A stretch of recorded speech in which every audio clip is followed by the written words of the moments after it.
ఏడుకొండలపై కొలువై ఉన్న శ్రీనివాసుడి దివ్య దర్శనం కోసం ఎక్కడెక్కడి నుంచో భక్తులు తరలివస్తారు. స్వామిని తనివితీరా వీక్షించేందుకు గంటలు రోజుల పాటు నిరీక్షిస్తారు. కానీ వీఐపీలు మాత్రం ఇందుకు భిన్నం. వారి కుటుంబ సభ్యులు బంధుగణంతో ఇలా వచ్చి అలా దర్శనం చేసుకుని వెళ్ళిపోతారు. ఈ నేపథ్యంలో తిరుమలలో సిఫారసు లేఖల దుర్వినియోగం జరుగుతున్నట్టు టీటీడీ గుర్తించింది. పరిష్కారంపై దృష్టి సారించింది.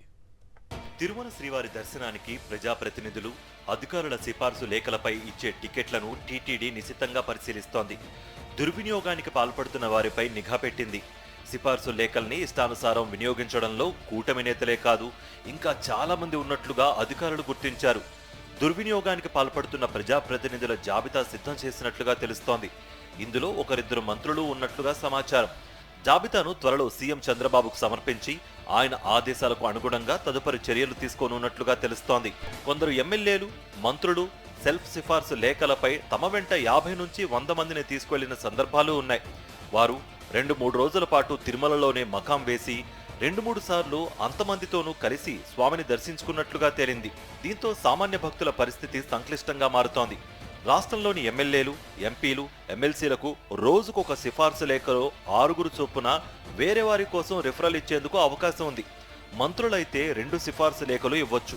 ఒకవేళ ప్రజాప్రతినిధులే స్వయంగా కుటుంబ సభ్యులతో దర్శనానికి వస్తే సెల్ఫ్ సిఫార్సు లేఖపై 10 మందికి అవకాశం కల్పిస్తున్నారు. వెంట పెట్టుకుని వచ్చే వారిలో ప్రజాప్రతినిధుల కుటుంబ సభ్యులు ఉండట్లేదని అధికారులు గుర్తించారు. కొన్ని సందర్భాల్లో ఒకరిద్దరు కుటుంబ సభ్యులుంటే మిగతా వారు ఇతరులేనని తేల్చారు. ప్రజాప్రతినిధులు ఎవరెవరిని దర్శనానికి తీసుకువెళుతున్న వివరాలు సేకరించారు.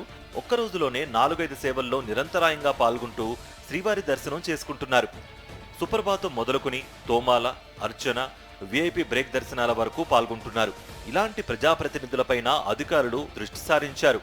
ఇటీవలే నియమితులైన పాలక మండలి సభ్యుల్లో కొందరు రోజుకు వారికి కేటాయించిన 20 వీఐపీ బ్రేక్ టికెట్ల కోటా కంటే అదనంగా మరో 10 టికెట్లను తీసుకుంటున్నారనే విషయాన్ని గుర్తించారు.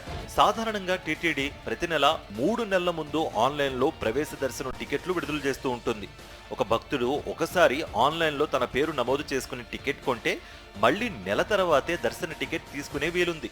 మరోవైపు ప్రతి నెల ఖాళీగా ఉన్న ఆర్జిత సేవల టికెట్లను డిప్ ద్వారా టీటీడీ కేటాయిస్తూ ఉంటుంది. ఒకసారి ఆర్జిత సేవ టికెట్ పొందిన భక్తుడికి మళ్లీ 3 నెలల తర్వాతే దర్శనానికి అవకాశం ఉంటుంది. ఇలా సామాన్య భక్తులకు ఒక రీతి, వీఐపీలకు మరో విధానం ఏంటని భక్తులు అసంతృప్తి వ్యక్తం చేస్తున్నారు.